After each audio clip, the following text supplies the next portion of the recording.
So here's in the conference, the second link is for the approach chart for the Brno to Rani airport. So basically, as I said, you have the two main systems of approach, 2D and 3D. And 2D is without vertical guidance. Sometimes it is called non-precision approach, or usually called non-precision approach. And then you have the precision approach, which is which have the vertical guidance. For example, ILS system, MLS, precision approach radar. I'm sorry to interrupt. Just a question, because the link that you place on the conference brings to me just to this blank page. I mean, it's like a website, Sorry. but yes, but there is no like a. Okay, so my bad. It is. Yeah, I was about to ask as well. Okay, I But it's in will English do. as well, so it's fine. Okay, I will do it other way. I forget that they have it. Well, basically, I can see a search, search box. So probably there's something. This is the card. Ah, okay. All right. So this is the instrument approach chart, or instrument approach chart for the Brno to Rani for ILS procedure, which is the 3D procedure. That means you have the, as you probably know, you have like a lateral and a vertical guidance. Mm-hmm. Then you see on at the most top of the page, you see the header name of the file. You have their IP Czech Republic. It is from airport information publication. Then you have on the other side, you have the name of the chart. You see there the ICAO name of the airport. And then you have the date when it was issued. This is a few months ago. Sorry? A few months ago. Yeah, and this is important because it is fairly new, so it is actual. Mm-hmm. I will do not cover the updates, how these procedures are updated or how these charts are updated, because it is rather complex also. Then under that you have the table. You see that the big name is the approach chart. Then you have the airdrome elevation, and the important thing, the threshold elevation. Because from this threshold elevation of runway 27, it is computed, you see, obstacle clearance height. So if the airdrome elevation in 778, the threshold is 771? Yeah, because the airdrome elevation is the elevation of the reference point of the airfield, which is probably somewhere in the center. But it is not the same point where the elevation is measured for the threshold. Oh, okay. This can be rather big. For example, for my airport, it is really big difference, like 30 meters or so. Whoa. Or 16 meters. 16 meters. Mm-hmm. Then you have there the frequencies. Another important thing for the flight, as you know. Then you have there the minimum radar vectoring altitudes in the sectors according to the airdrome reference point. So when you are at a 090 or lower, then you have the 3,100 feet minimum flight radar vectoring altitude. That means that the ATC is able to say your position from the surveillance radar and from transponder. Under this altitude, that 3100, it is not sure that he will see you on the radar. Okay. So it's basically a blind spot. Yeah, under this altitude, it should be you should look at it as a blind spot. You cannot be under this altitude when you are flying according to IFR flight rules. And it's mandatory, I guess. So you have to stay above 3,100 in this case. Yeah, in this area, when you are from this chart, when you are at the bearing from the airfield from 235 to 160, you need to be at 4,100 or higher, as you see. Copy, makes sense. Yeah, and this is valid for DME, Bruno. So these bearings are from VOR DME, Bruno. And there you have also the distance 25 miles. So if you are in the 25 miles from the BNO VOR, you need to be at this higher than these altitudes. Make sense? Yeah. Yeah, it does.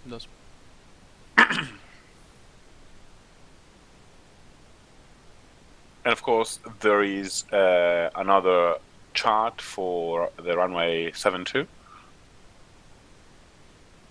27. This is 27, and I guess it's not the same for runway 72 on the same aeroport. 72 is cannot be the runway. The another runway will be -18, and it will be 09er. Ah, okay. Yeah, it's like basically due east and due west, basically. Yeah, east and west.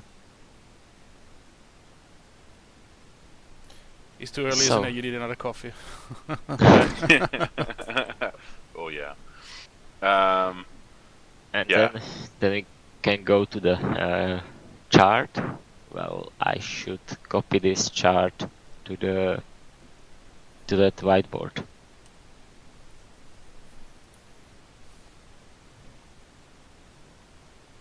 So from this image, you see here some important points.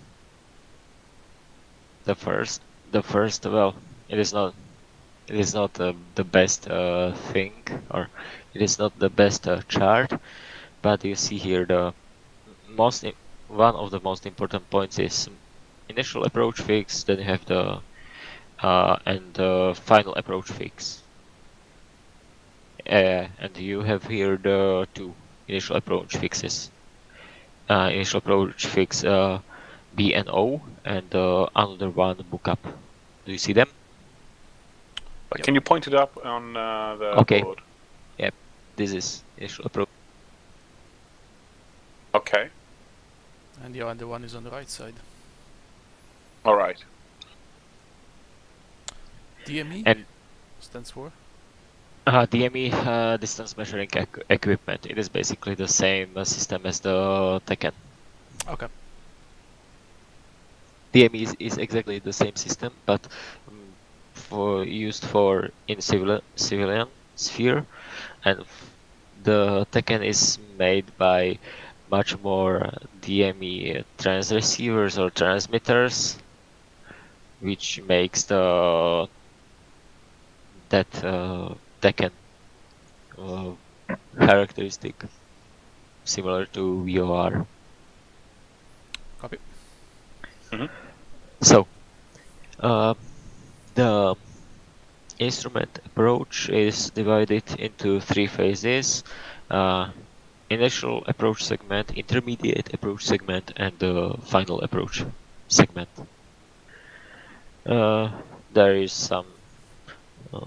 There are some limitations, some obstacle clearance altitudes for this.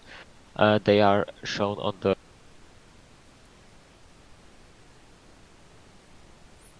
you're cutting. Yeah, sorry. I need to. Yeah, take your time. I mean, it wasn't really, scheduled. We just woke up in the morning. Yeah, what do you do on Saturday Yeah. morning? You start doing checking airfield charts. Exactly. Yeah. So for these segments of the approach, the initial segment is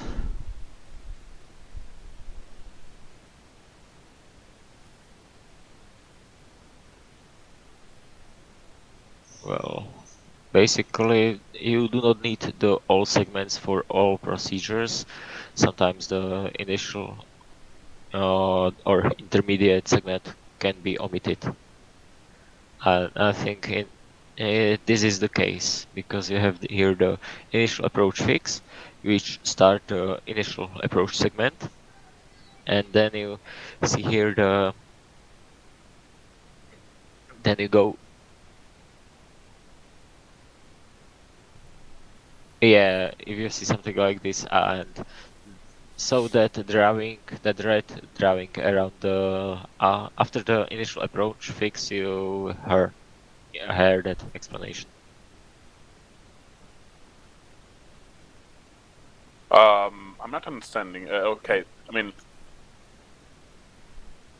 you were referring because I'm watching the board and you saw some red lines on it, like on a cat CD. So let me.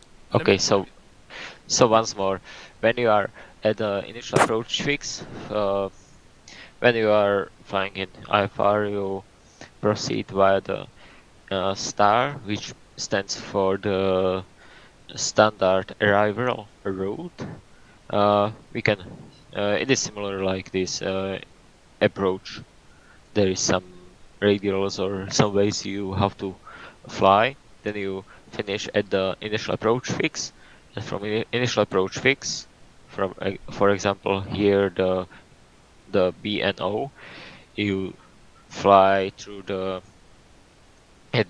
if you are category Charlie or Delta, you fly at the radial 114 B and O at altitude 3,000 feet, and at for until the distance 10 miles of DME, B and O or BO, and then you start turning. After that 10 miles, you start turning to intercept the glide path or the localizer of the ILS. Okay. So up to here is easy. I think you overfly the point, so you know where you're starting. You fly according to this data, and you just get to the point there. When you are at 10 miles, you should turn. But how do you turn? I mean, what's the rate of the turn, or the angle, the banking? Well, for this should be the standard turns. I think helicopters have it 15 degrees bank, but for airliners, I don't know. That could be the 30-degree turn. It should be standard 2-minute turn. Okay. So it should be like a 2-minute turn. That's kind of perfect. Yeah. But and also then when you're on a glide path, you need to intercept the ILS crossing on your instrument, right? Yeah, exactly. And that's why you are flying at the 3,000 feet. And you see there another point, final approach fix. And at this point you should. And if you are at 3,000 feet at that, and you intercept that radial or that 274 heading, and you are at the correct localizer, you have somewhere near the. You are somewhere. Okay. And I guess that the rate of turn depends on the category as well, because I see the category A and B are much tighter than that. Yeah, that's the difference between the categories. That's why the AB have that lower or that another radial closer to the. I know that final or glide path, or how to say it.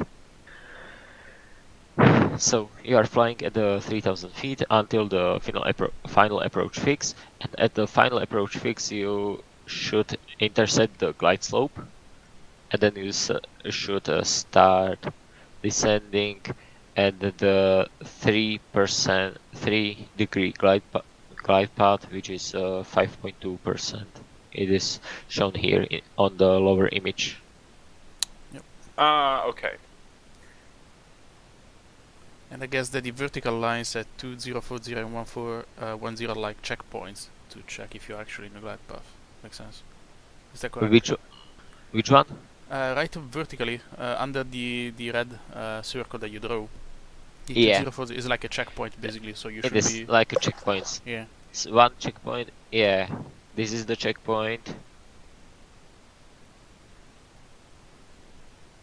And theoretically the last one would be like the runway, unless you are killing yourself, basically. Yeah. No, it is the inner marker. No, I'm not saying the 1040, I mean the next one. That should be the following one, which should be theoretically the runway, or no? No, it is 1410, it's not the runway. No, the next one. 2 There miles. should be a next one that is not that, I mean, wrote down there. Yeah. Yeah. DME.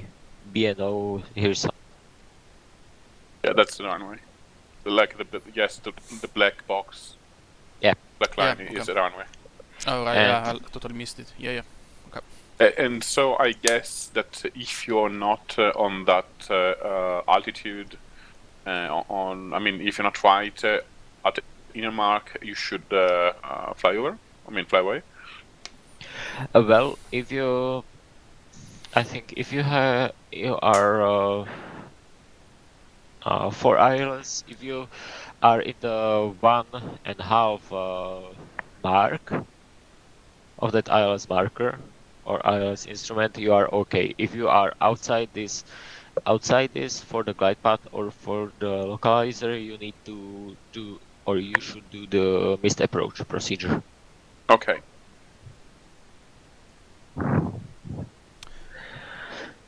Then for ILS, you have here the OCA and OCA.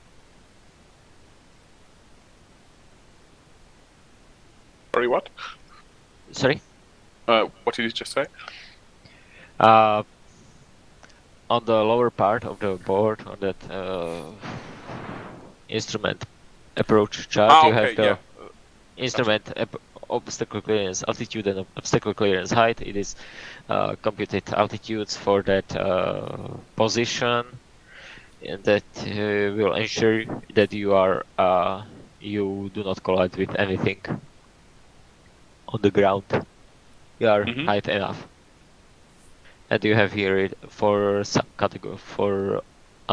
all categories, and you see here straight in approach, which means that is from the final approach fix, you are flying straight in approach, and for category 1, which means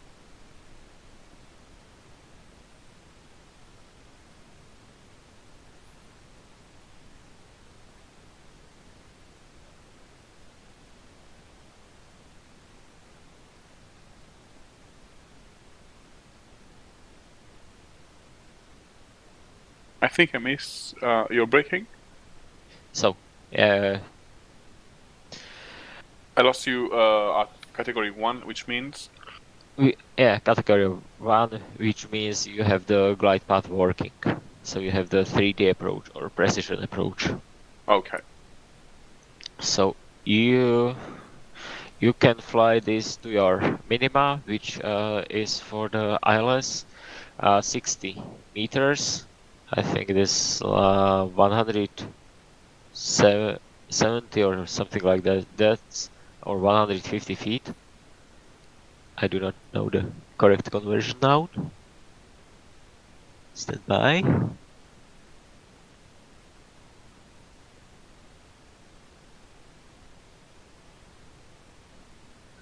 So it is 200 feet minimum or decision altitude for you should be at least 200 feet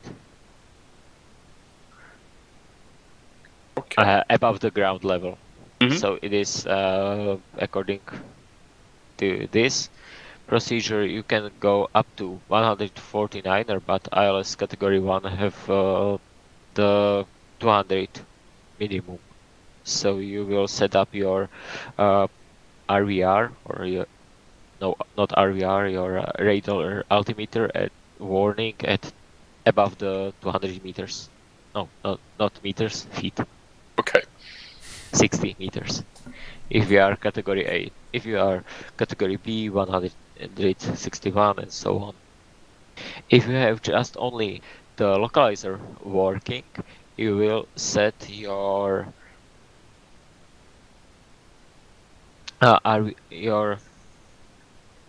the decision altitude above the 270 feet.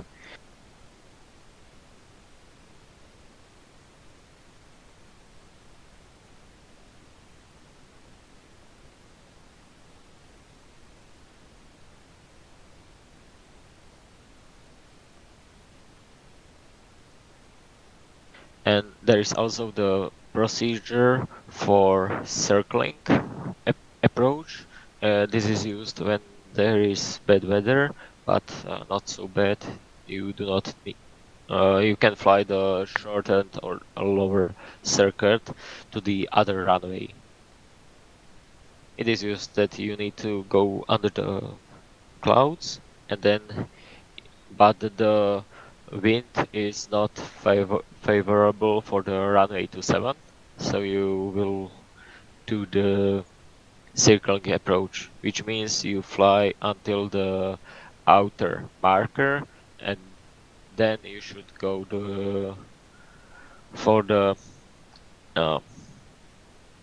downwind for the runway 09er, and you will fly visually for this runway. And the minimum obstacle clearance height for this approach is here for the categories. Okay. And the last part of this chart is the missed approach procedure, which is written here.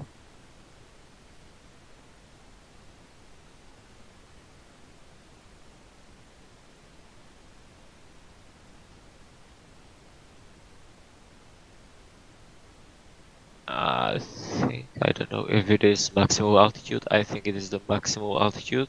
So you should fly at 1,500 feet until the 30 miles from the DME Bravo Oscar, or 2.4 miles from DME B and O. Then you turn left to the War DME B and O and climb to altitude 3,000 feet. Okay. A question about the upper map. Yep. On the left side, we have like a cycle pattern. That's the holding pattern. Okay.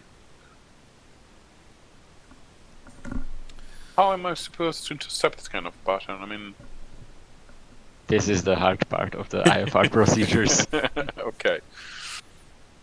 I have a question as well about the part of the chart when you see the glide on the bottom, where the scale Yep. is the second scale, the one on the bottom. There's a 1040, and on the left there is 1220. What is it?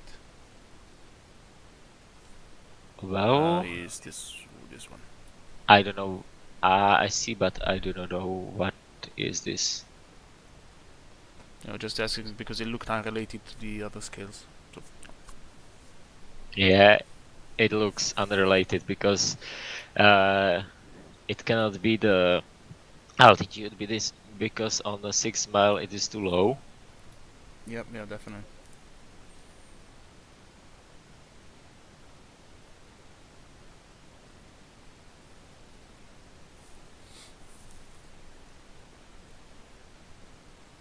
I don't know. Maybe it is just some mistake. I really don't know. Maybe it's for a different, since you have the localizer planes, It's about for someone who doesn't have ILS, maybe? If you do not have the ILS, you do not use this procedure. Ah, okay. You Fair will enough. you will use the VOR, or well, you probably do not have the VOR, so you can use the NDB procedure, which is another type of approach. And NDB, TACAN approach are the non-precision approaches. I see. And I'm exhausted. Fair enough. So let me put in the stupid proof. For example, this thing here. Oh, why is so thick? Sorry about that. Ah, this one. Yeah, this is So these are the frequencies of, for example, this localizer, the Morse code, because you can actually. Yes, it is the frequency of the ILS. You see, it is the localizer of the ILS. You see here the. And the location, you need the location in order to find, for example, one not in this case, but in the other case, in order to find the starting point of the approach. Yeah, exactly, because you have these distances are written from these DMEs, so you need that also the location, which is shown on this map.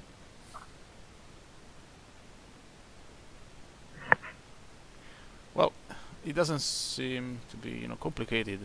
just a clusterfuck of numbers. Yeah, the complicated part is actually being totally blind and flying it. Yeah. And for I will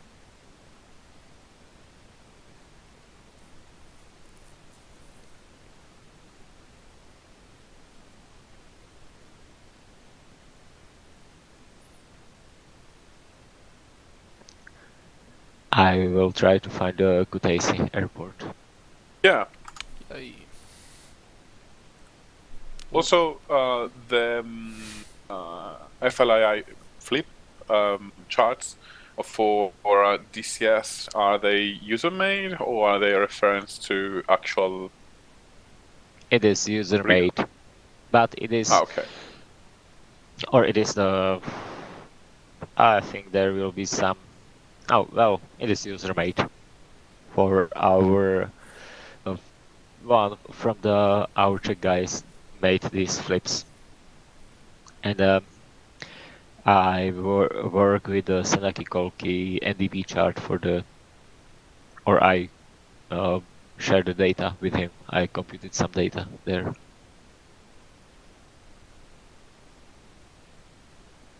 All right, and of course, because I know that we 132nd we normal DCF the DCS maps, which are lackluster at best. They are not very good, and they don't have kind of informations. But I don't know. No? So say again, or in other words? Because in our group, we actually, as far as I know, we don't use this kind of maps. We don't use flip charts for the Caucasus and Kutaisi. We are using the standard DCS maps for this, right? Yeah. One problem with this is that we, or 132nd wing, we usually fly the in VFR conditions or VMC conditions in the and according to visual rules or VFR rules. Oh, okay, yes. So this kind of stuff is just for when it's IFR only. Yeah, this should be IFR flights, but well, in our group they try to use it also as VFR procedures. Well. Okay, I see. For example, so here we have the chart from the kneeboard for the Senaki TACAN approach for runway 09er for category C for Senaki Kolki. It is written some. A very stupid question. Why is it Sorry? green? A very So- stupid question. Well, Why I is it think green? I don't know why is it green. Maybe it is some channel for alpha. I don't know. I really don't know. Yeah, could be. It's because he realized that I'm using the green one, so he doesn't want me to draw anymore. Yeah. Okay, never mind. Shut up. So Okay. here you have the. It looks a bit different because it is flipped. Flips are usually military procedure.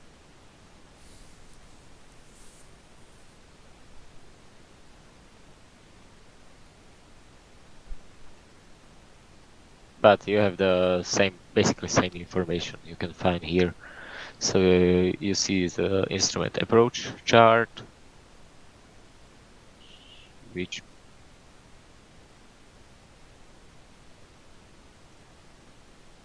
for the Senaki Kolki air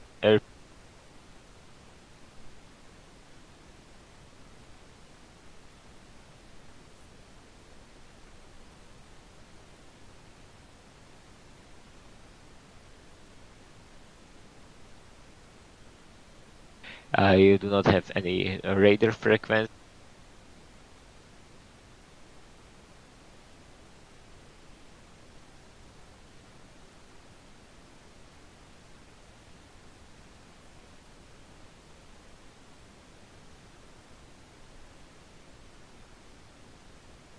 Then you see here the channel for TACAN approach and the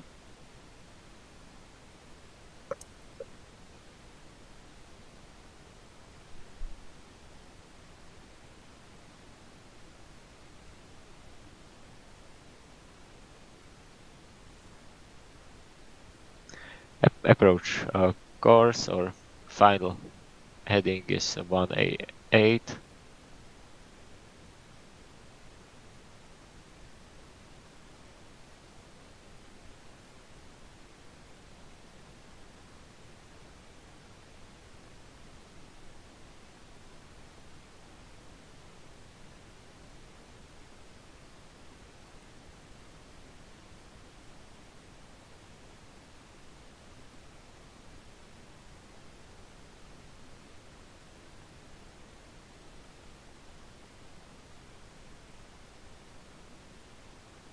What's FIF alt? FAF out final approach fix altitude. Ah, okay. But final approach fix should be at the point where you should start descending, I think. So when I coming, for example, from market point river and I turn in at 9.5 nautical miles from the DME, should I be at 1800 feet? Well, no. This is the difference in this chart, and this is the mistake, or this is wrong in this chart. So in this chart, you should start descending at 9.5. Okay. You join the holding pattern written here. And this is also wrong because you should. What is wrong and what it should be? Here is the distance 8. Mm-hmm.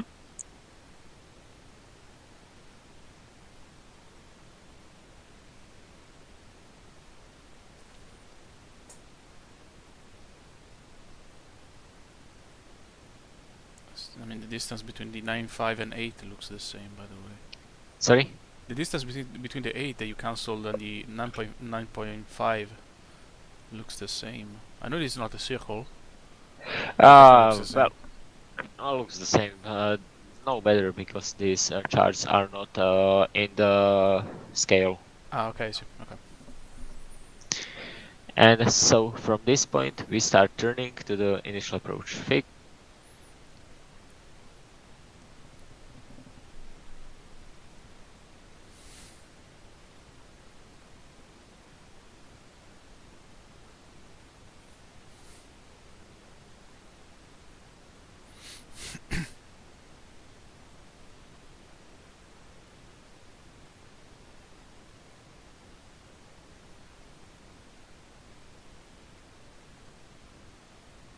And then you check the altitudes at the lower part of the approach, and you see here at 9 miles you need to be.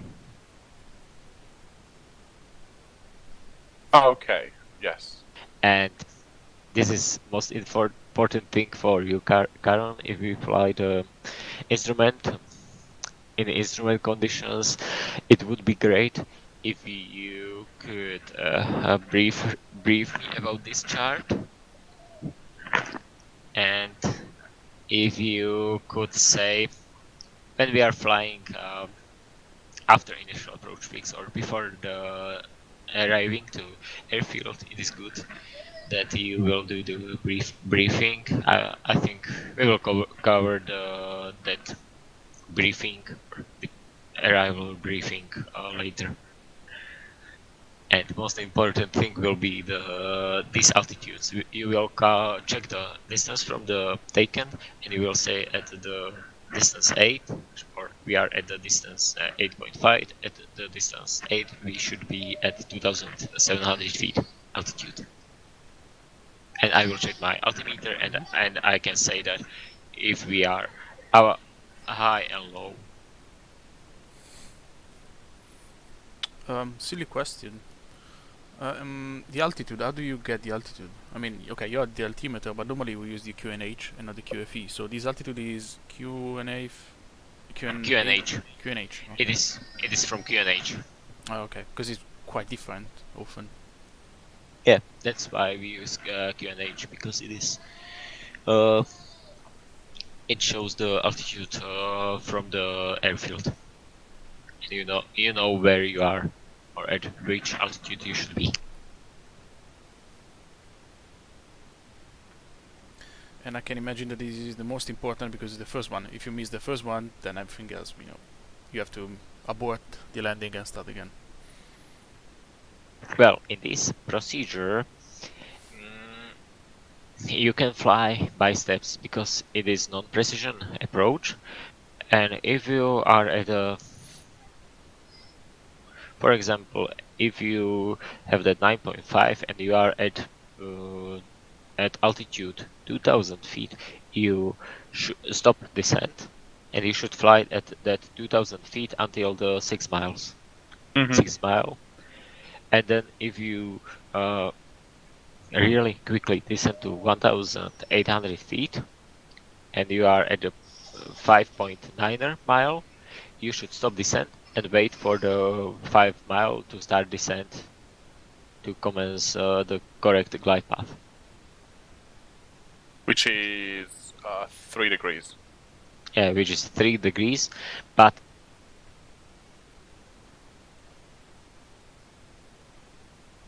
Cutting. yeah, in these procedures or in a non-precision approach or 2D approach, you can do the step descent. Usually it is used for NDB approach, where you have the where you have overfly altitude at the outer marker and the inner marker. I think here we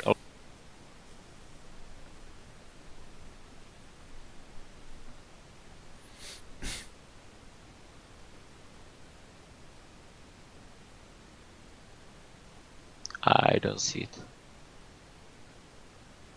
This I don't remember very well. QNH is airport pressure, and QNE is when you transition to the right. Yes. Okay. Exactly.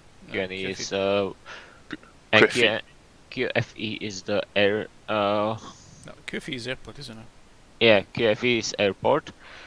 So you have the altitude 0 at the airport. And QNH yes. is the altitude above the sea Okay, it's the level. opposite. Yes, QFE is when you're under the transitional altitude, and No. QNH. No, you use QNH all the time. Basically, you do not use the QFE. You use QNH and QNE. QNH, you use QNH under the transition altitude, Yes. and above the transition level, you use QNE 1013 or 2992 or 760. Yes. And QFE is just for the airport, right? Yeah, for airport flights when you are sometimes Russians or some air bases use the QFE. Okay, I see. It is just pressure at your airfield.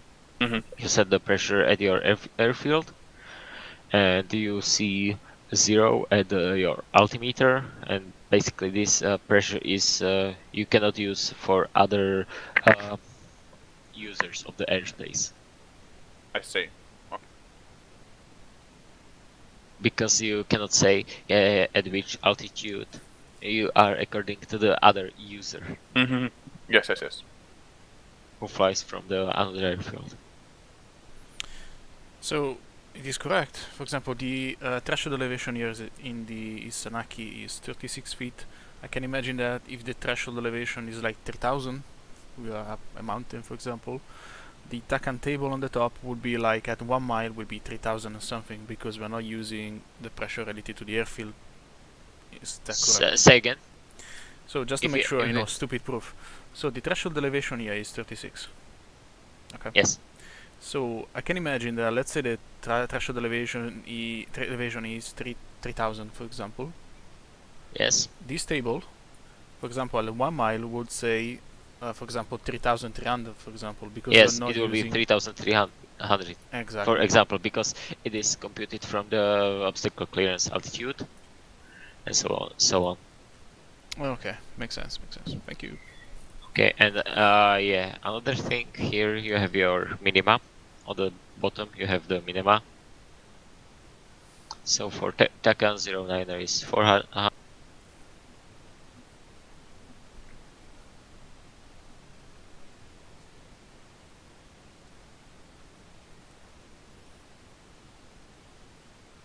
Could you explain the threshold elevation concept? Threshold elevation. The difference between threshold elevation and the airport elevation is that in the airport you have some reference point, which is not surely not measured at the threshold. Oh, okay. Yes. So you have the difference between you can have the difference between altitudes. Okay, and so Karen, you were saying that if you are like at 2 miles mark point, could be elevation you're seeing for yourself is like 536. No, my question was, so we are basically at sea level. Okay. At 1 mile, we should be at 300 feet. Makes sense? But if we are up a mountain, the threshold, for example, would be like 3000 feet. Oh yeah, okay. Then the TACAN table, for example, if we were using the QFE, it would have been still 300. But if we use the QNH, it would be 3000 or something, whatever, 3300. Yes. That was the question, just to make sure that I understood the pressure correctly. Yeah, you understood the pressure correctly, but I will just add the important thing that for the TACAN approach, the threshold elevation isn't important, or for all the non-precision approaches, NDB and TACAN and so on, is not important threshold elevation, but the airport elevation, which is at the upper part of these flips. Because the idea is not touching down totally blindly, because it's not yes, the exactly. precision number. Okay. Exactly. 43. The threshold elevation is important for the precision approaches, like ILS, RNAV approaches, and so on. And one last thing which should be at the beginning, that this qualification between non-precision precision approaches. Then you have the procedures or IFR procedures, which are that IFR, which are that ILS landing and NDB landing and so on.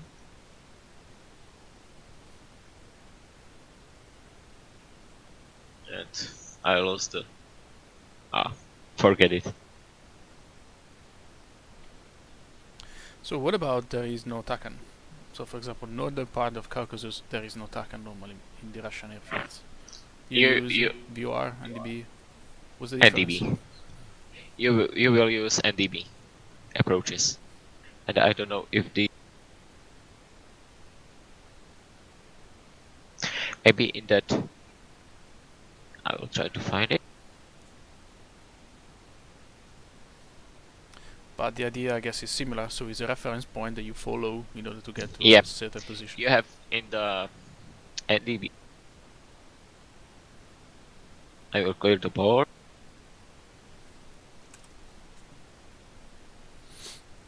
So we have some airfield.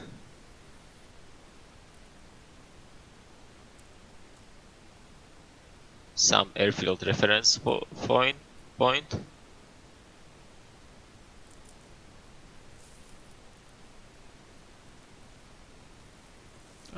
I see that there is a text thing. Hold on. Yeah, it works. Yep. Yeah.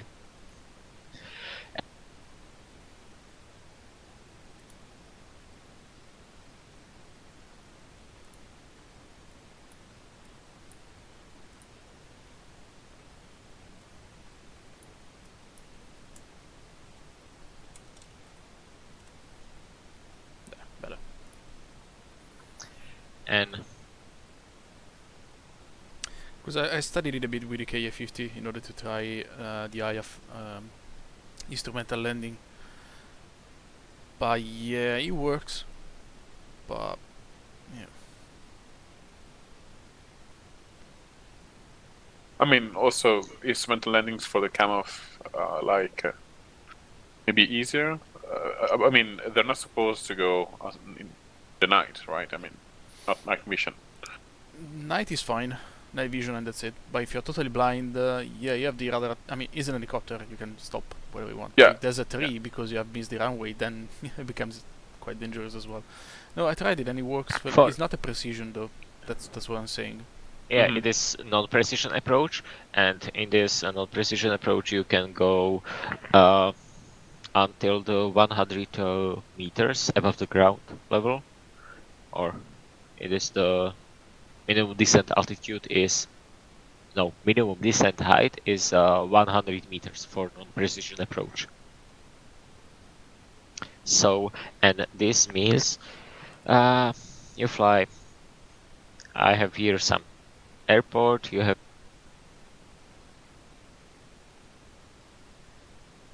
and the airport elevation will be 0 for each.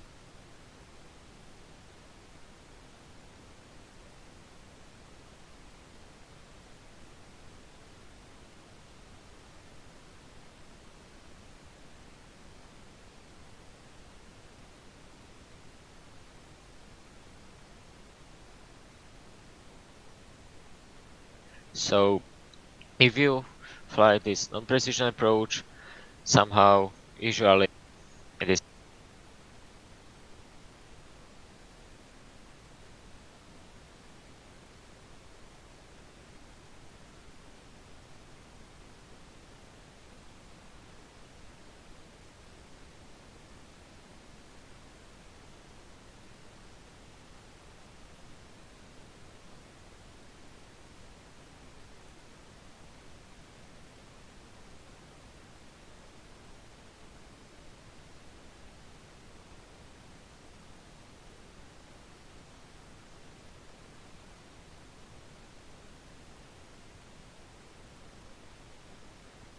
if you descend, if you will be at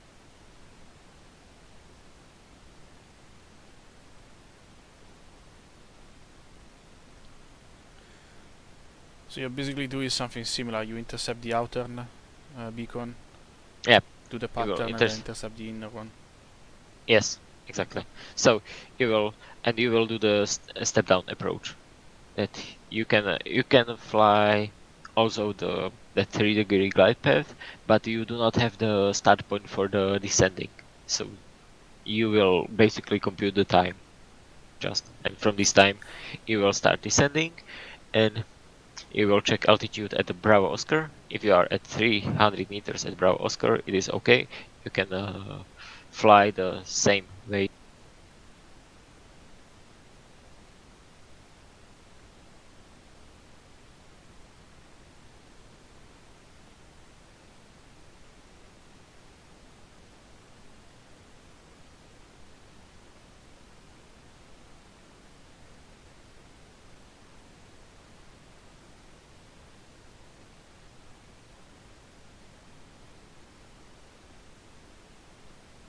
Make sense? Yes. Yeah, it does. It does. Then I'm very happy that I'm not a pilot. Ha. But also you should have one. I can always blame someone else. Ha ha. That's very true.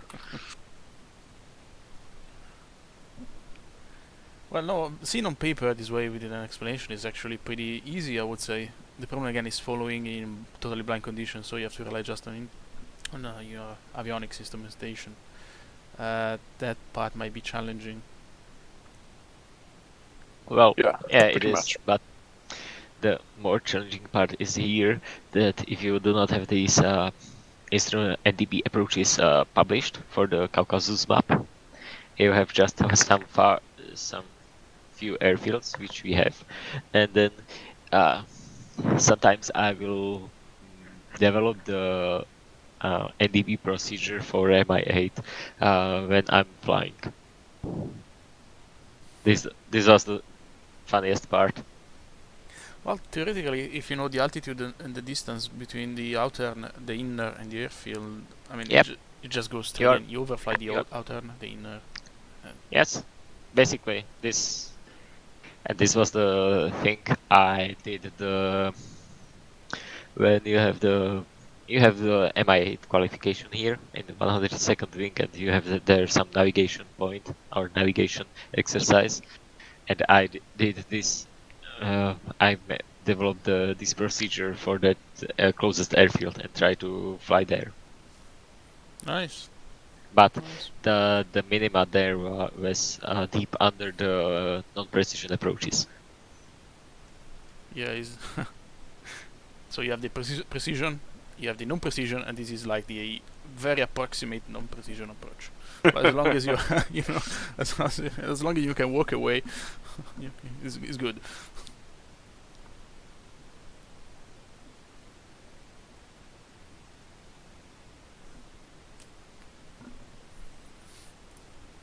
So you're saying that the flip for DCS, the one that you sent me as well, are wrong, but all of them are just one.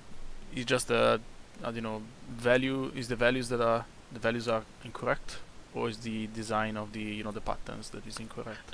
Basically, design is incorrect, but you are able to fly these approaches.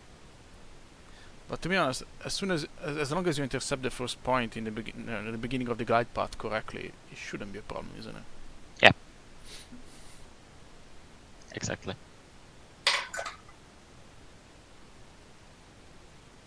So yeah, we can basically still use them. We just need basically distance of the position of the TACAN. Oh, sorry about that. There is a way to find the actually lat long coordinates of the TACAN station from these charts.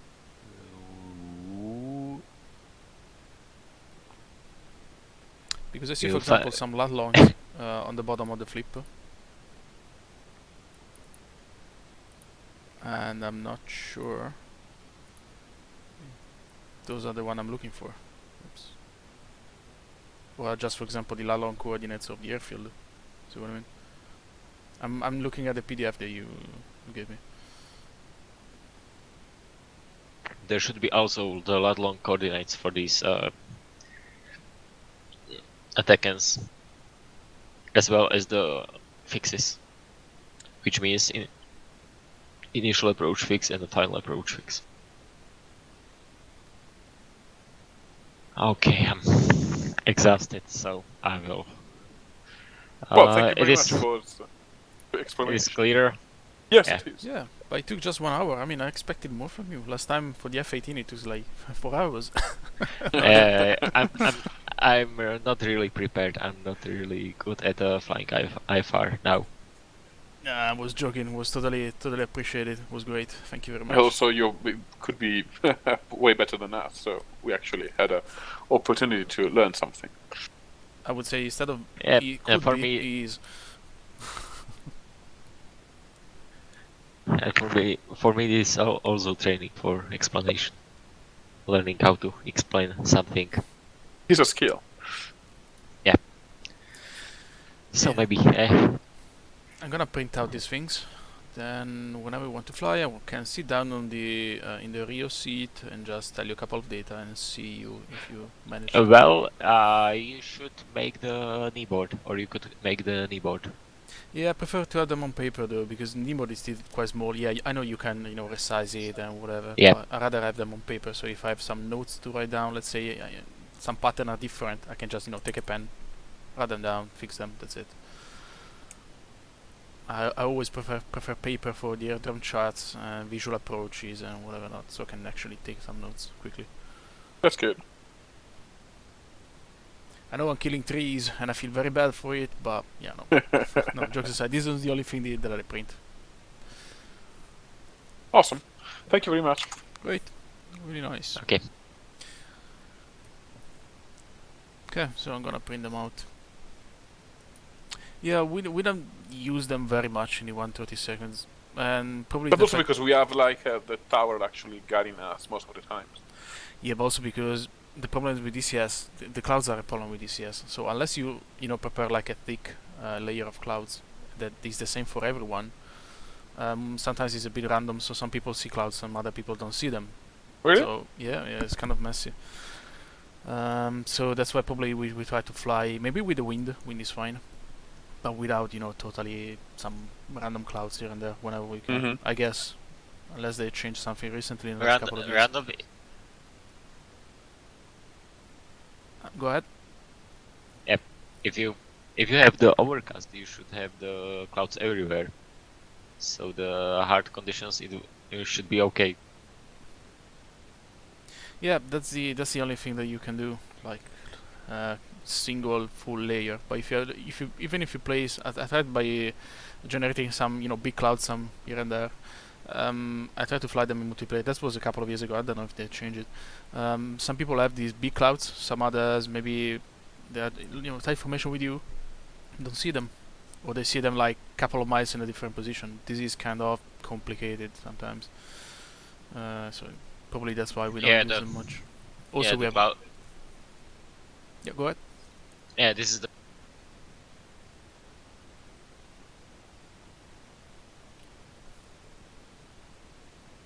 I lost you. Yeah, the clouds are generated in same way as the traffic on the ground, randomly. Oh, okay. For every user. Client Yeah, side. that's why probably makes sense. But the actual like layer of clouds is for everybody, but it's just a thick layer of cloud. It's not more than that. Yeah, either you place like something that you can, even if you randomize, is basically so thick and is so spread it out, so it's covering the whole map. That it's the same for everyone. Otherwise, sometimes it's messy. So we rather keep it out. And also we have rotary wing. We have helicopters that are not really made for IFR. Yeah. So yeah. Better safe than sorry. Just leave if you really few clouds here and there. Or that's it. Wind is fine instead. Wind is normally fairly okay for everyone. Yeah, but it's like very. You don't have like very good castings. Like very. No, I think that the dynamic weather is bugged as well. Has some sort of similar issues. So no, we don't use it. I think we use the static one. I think we get the weather condition from the actual airport or the area. Well, you can get, but once it started, It's that one. Yeah, I it mean, becomes static basically. Yeah. yeah. Once you load the mission with the actual weather from meter. It means that you cannot create the British weather correctly. Exactly. Well, anyway, thank you again, Demon. Yes, thank you very much. I'm gonna share you the link as soon as YouTube has finished his stuff, because it takes a bit of time every time. And well, if you're around later, we can fly around. Okay, so see you later. Okay, thank you again. Bye bye.